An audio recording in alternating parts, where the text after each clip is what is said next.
Mutluluk Tabakta kanalından herkese merhaba arkadaşlar. Yeni bir tarifle karşınızdayım. Umarım afiyetlisinizdir. Bugün Ramazan ayında en çok tüketilen gıdaların, karbonhidratların başına ne geliyor? Tabii ki Ramazan pidesi geliyor.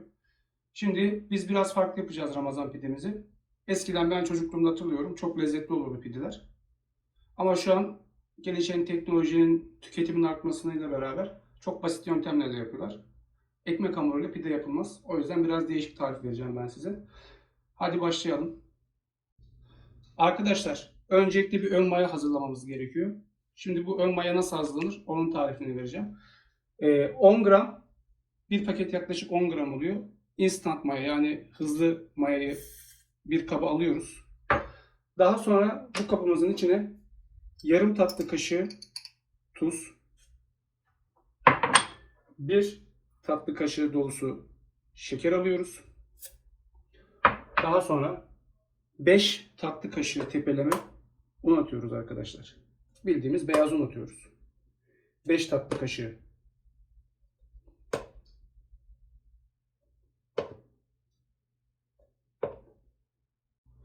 Beş tatlı kaşığı unumuzu atıyoruz arkadaşlar. Daha sonra yarım su bardağı yaklaşık 100 milim suyumuzu ilave ediyoruz bu karışımın üstüne.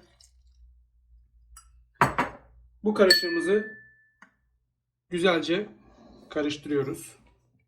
Şimdi maya şekeriyle tuzla görünce iyice bir coşacak.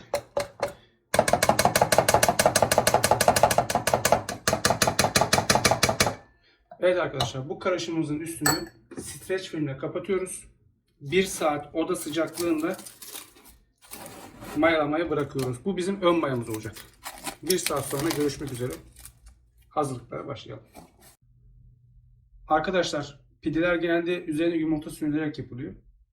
Yumurta kokusunu sevmeyen arkadaşlarım için de şifa denilen pekmezli karışık un tarifi vereceğim şimdi size ben. 2-3 pide için yaklaşık 40 gramın bir kaşık koydum, bir yemek kaşığı. 2 tepeleme yemek kaşığı arkadaşlar 40 gram geliyor. 40 gramını bir kaseye alıyoruz, bir kaba alıyoruz. Daha sonra içine çeyrek su bardağı 50 mililitre su, soğuk su, oda sıcaklığında su koyuyoruz. Daha sonra pürüzsüz olana kadar burayı bir böylece iyice bir karıştırıyoruz.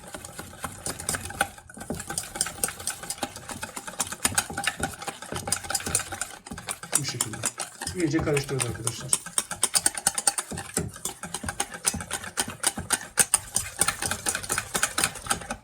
Daha sonra içine herhangi bir pekmez türü olabilir. Herhangi bir pekmez türü olabilir. Yaklaşık şöyle 1-1,5 tatlı kaşığı pekmez ilave ediyoruz. Pekmezimizi de karıştırıyoruz arkadaşlar bu şekilde. Topak kalmadı gördüğünüz gibi. Şöyle bir kıvam var. Daha sonra arkadaşlar içine 250 mililitre yani bir su bardağından biraz daha fazla kaynar su döküyoruz. Kaynamış su. Şu an bu su kaynar. Hızlıca karıştırıyoruz arkadaşlar.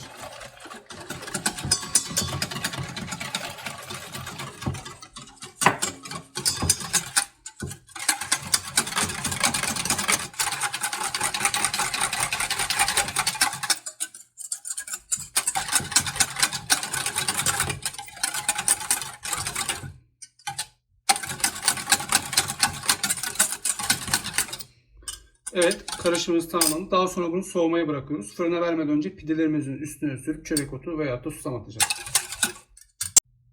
Arkadaşlar 1 saat dinlendirdim. Gördüğünüz gibi mayalama, ön mayalama hamurum oldu. Şimdi normal ekmek hamurunu yapacağız. Yaklaşık 650 gram un kullanacağım. 5 su bardağından 650 gram un çıkıyor. Şimdi ben makineyle yapacağım. Biraz hızlı olsun diye. 650 gram 5 su bardağı unumu makinemin içine alıyorum. Daha sonra 2,5 su bardağı yani 500 mililitre soğuk suyu, buzdolabına biraz dinlendirebilirsiniz suyunuzu, boşaltıyorum. Suyundan sonra hamurumun içine şöyle bir tatlı kaşığı kadar tuz ilave ediyorum. Makine yoğuracak arkadaşlar. Bu aparatı kullanacağız. Bu aparatı takıyoruz. Daha sonra mayalandırmak için hazırlamış olduğumuz ön hamurumuzu boşaltıyoruz arkadaşlar. Şu tamamını sıyıralım. Evet. Şimdi makinemi kapatıyorum. Önce düşük ayarda yavaş bir şekilde karıştırıyorum. Arkadaşlar cıvık bir hamur elde edeceğiz. Çok koyu bir hamur olmayacak bu. Hamurum iyice yoğrulana kadar 10 dakika boyunca yoğuracağım. Arkadaşlar hamuru elde yoğuracaksak eğer en az bir 15 dakika iyice yoğurmamız lazım. Hamurumuz cıvık olacak. Ona göre de un ekleyebilirsiniz. Kalan bir bardak undan yoğurmaya devam edeceğiz. Ben birazdan vur katlama yöntemiyle nasıl hamur yoğrulduğunu da göstereceğim. Hamuru döktükten sonra. Glutenin iyice açığa çıkması gerekiyor çünkü. Arkadaşlar hamurumuz biraz cıvık gözüküyor. Kontrollü bir şekilde yavaş yavaş o ayırdığımız bardaktan un ekliyorum. Şimdilik yarısını ilave edeceğim. Daha sonra tekrar cıvık görürsem diğer yarısını da ilave edeceğim. Yoğurma işlemine devam ediyoruz.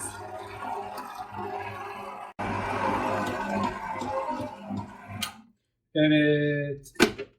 Hamurumuz güzelce yoğruldu. Son bardağı ekledim. Toplam artı bardak un eklemiş olduk. 6 su bardağı un. Hamurumuzun kıvamı bu şekilde olacak. Dokunduğumuz zaman çok yumuşak ve ele yapışacak bir miktar. Çünkü ekmek bu şekilde yoğrulur arkadaşlar. Ekmek hamurlarının tamamı böyle. Çok katı olmaz ekmek hamuru. Şimdi şunu bir sıyıralım, temizleyelim. Daha sonra başka bir işleme geçeceğiz şimdi. Arkadaşlar hamuru elinizde yoğururken makinede yoğurduğum için benim gerek kalmadı aslında. Çok daha iyi kabarıp sönmemesi için glutenin açığa çıkması gerekiyor. Ben size vur katla tekniği var hamur yoğururken. Biraz hamur alaraktan nasıl vur katla tekniğiyle hamur yoğruluyor onu göstereceğim. Gördüğünüz gibi benim hamurum gayet iyi uzuyor. Şimdi hamurumuzu yoğurduk diyelim. Hamurumuzu yoğurduk. Şöyle bir miktarı unutalım. Hamurumuzu yoğurduk. Şöyle güzelce tezgahta. Daha sonra arkadaşlar hamurun kıvamı böyle olacak. Arkadaşlar vur katlı tük yöntemi şöyle. Hamurumuzu bu şekilde alıyoruz. Şöyle biraz çekiyoruz. Masaya veyahut da tezgaha vuruyoruz. Tekrar kaldırıp vuruyoruz. Tekrar kaldırıp vuruyoruz. Vur katla yöntemi bu. Bunu yaptıkça hamurunuz pürüzsüz bir hale gelecek. Kabaracak. Kabarcıklar olacak. İşte o zaman o hamur olmuş demektir. Arkadaşlar hamur yoğurma işlemimiz bitti. Şimdi 1 saat dinlendireceğiz. Üstünü önce bir streç folyoyla kaplayın. Hava almasın. Çok sıcak bir yere koymanıza gerek yok. Oda sıcaklığı yeterli. Bu şekilde kapattıktan sonra üzerini karanlık bir bezle örtüp bir köşede 1 saat boyunca mayalandırmaya bırakıyoruz. 1 saat sonra görüşmek üzere. Fırınlarda bunları açarken altına kepek seriyorlar. Siz mısır unu veya normal unu da kullanabilirsiniz kepek yokken. Ben ikisini karıştıracağım, öyle kullanacağım. Hamurumuzu çıkartalım. Arkadaşlar hamurumuzu bolca un döktüğümüz tezgaha alıyoruz. Tezgaha aldıktan sonra 3'e böleceğiz veya da 4'e böleceğiz. Tezgaha aldık bolca unlu tezgahımız. Şimdi böyle bir unluyoruz. Şöyle bir çeviriyoruz hamurumuzu. Elimizde yapışıyor çünkü.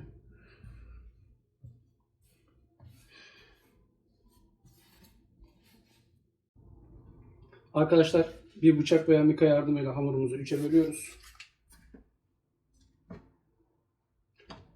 Hamurlarımızdan şöyle beze yapacağız 3 tane. Bu şekilde elimizi unlayaraktan tezgahta. Bu şekilde yuvarlayabilirsiniz. Şöyle dibinden şöyle sıkaraktan. Çok fazla oynamıyoruz hamurumuzla. Evet. Daha sonra arkadaşlar görmüş olduğunuz gibi bolca mısır unu serptim ben. Bol unu tezgaha alıyoruz çünkü çıkartırken yapışmasın. Diğer hamurlarımızda da aynı işlemi uyguluyoruz. Şu şekilde döndüre döndüre yapıyoruz. Böyle ters çevirip birleştirebilirsiniz arkadaşlar. Bu şekilde yapabilirsiniz. Farklı metotları var. Hanginize daha kolay geliyorsa, hangi yöntem, o şekilde yapın. Evet. Son bezimizi de koyuyoruz arkadaşlar. Daha sonra üzerine örtüyoruz bir örtü yardımıyla. Arkadaşlar üstünü örttükten sonra 20-30 dakika daha dinlemeye bırakacağız.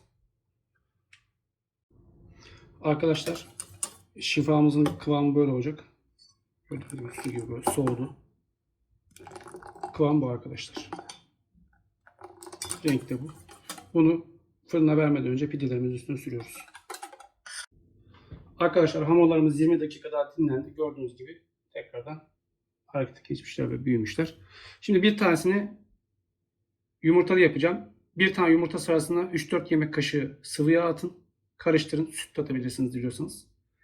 Bir tanesini veyahut da 2 tanesini de yapmış olduğumuz şifayla yapacağız. Şimdi sırayla hamurlarımızı işleyelim.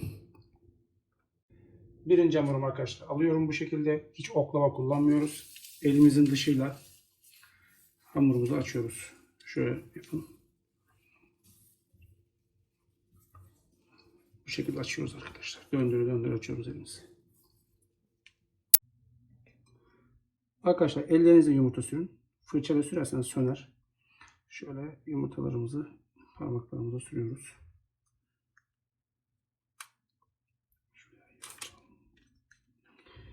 Şöyle iyice sürelim, yedirelim.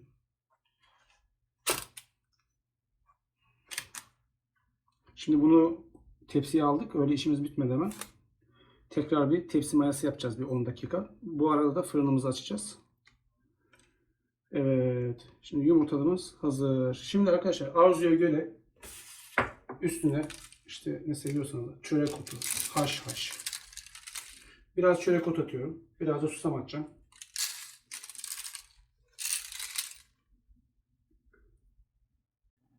Arkadaşlar bu tamam. Bu bir 10 dakika dinlenecek. Bu arada biz de fırınımızı açacağız. Arkadaşlar 200 derecede 20 dakika içinde pişiyor. Fırınımızı açacağız. Yalnız fırınımızda buhar fonksiyonunuz yoksa şöyle bir fincan sıcak su koyup fırınınızı öyle çalıştırın, ısıtın. O şekilde pişireceğiz. Çünkü buhar vermesi pidemizin daha yumuşak olmasını sağlayacak. Arkadaşlar ikincisi ne geçiyoruz? Görmüş olduğunuz somun gibi kabarmış aslında. Bunu böyle fırına verseniz bile çıkarttığınızda çok güzel bir ekmek olarak çıkar. Şimdi arkadaşlar elinizde böyle buralarla çevirip yapamıyorsanız basit bir teknik daha var. Tepsimizin yağlı kağıt koysak bile üstüne mısır unu şu şekilde biraz serpiyorsunuz. Daha sonra hamurumuzu yavaşça hırpalamadan yumuşak bir şekilde davranarak alıyoruz arkadaşlar. Hafiften şöyle uzatıyoruz. Çok hafif. Bir tur attırıyoruz elimizde. Daha sonra arkadaşlar bunu fırın tepsimizin üstüne yerleştiriyoruz. Fırın tepsimizin üstüne böyle yerleştirdik. Daha sonra bakın bunu şifalı yapacağım. Daha sonra şifayı elime alıyorum bir miktar. Üstüne sürüyorum arkadaşlar. Buna yumurta atmayacağız. Bu pekmezli. Aslında orijinali böyle yapılır bunun. Ben çocukluğumdan hatırlıyorum böyle. Fırın vardı evimizin altında. Bu şekilde yapıyorlardı. Biraz meraklıyımdır bu tür şeylere. Şimdi bunu böyle yaptık. Parmaklarımızı ıslatıyoruz arkadaşlar. Şimdi köşelerden önce bir tırnaklıyoruz. Korkmayın.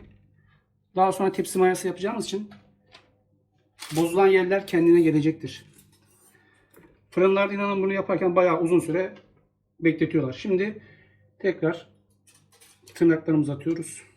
Buraya da bir tırnak atalım büyükçe. Sonra yanlamasına tırnaklıyoruz arkadaşlar. Bu pidelerin üstündeki baklava desenini böyle örülüyor. Hiç korkmayın. Yanlarından tutup bu şekilde açın arkadaşlar pidenizi. Bakın. Pastanede veyahut da fırınlarda satılan neyse o. Tabii bizim pidemiz şöyle olacak. Pastanede satılan poğaçamsı pideler var ya tatlı.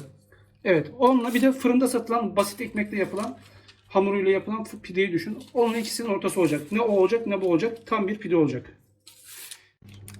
Arkadaşlar tepsi mayamızı da yaptık. Eğer hamurunuz şişip şu çizgileri kaynarsa araya sönerse veyahut da yok olursa çünkü tekrar kabaracağı için tekrar elinizi biraz suya veyahut da işte yumurtayadır vesaire batırıp elinizi ıslatıp tekrardan yaptığınız zaman bu baklava dilimi ortaya çıkacak. Şimdi fırınımıza veriyoruz arkadaşlar. 15-20 dakika içerisinde pişiyor. Evet. İlk pidemiz çıktı sayın seyirciler. Şimdi hemen şöyle aldık. Şuraya alıyorum ben bu pideyi arkadaşlar. İlk çıktığında birazcık şöyle dokunduğunuzdan sert olacak. Birkaç dakika içinde üstüne dokunduğunuzdan yumuşacık olacak. Bakın arkadaşlar dokunuyor. Çok kabarı, çok büyüdü, çok güzel bir pide oldu. Bakın ne kadar güzel gözüküyor. Arkadaşlar fırınınız ufak olabilir, set üstü bir fırın olabilir, küçücük olabilir. Yani fincan koyamayabilirsiniz. Ama şöyle bir püf noktası daha var. Sıcak su alıyorsunuz arkadaşlar. Bir çay bardağının bir kısmına kadar. Bir miktar buraya döküyorsunuz arkadaşlar sıcak suyu. Bir miktar da buraya boşaltıyorsunuz. Daha sonra arkadaşlar yine 200 derecede fırına veriyorsunuz. Birinci pidemiz 20 dakika içinde pişti benim fırında. Turbo çalıştırdığımdan. Sizinkine göre 2-3 dakika erken de pişebilir, geç de pişebilir. Evet arkadaşlar. Ortalama 20 dakikada bütün pidelerimiz pişti. Size bir hamurla 3 çeşit pide yaptım. Bir tanesi yumurtalı. İkincisi şifalı. Üçüncüsü de sadece suyla yaptım. Bakın arkadaşlar bu daha sıcak şu an elimi yakıyor. Bakın hepsi yumuşacık. Tamamı yumuşacık pidelerim. Görüyorsunuz. Bakın dokusuna bakın arkadaşlar. Görüyor musunuz dokusunu? Yumuşacık pide.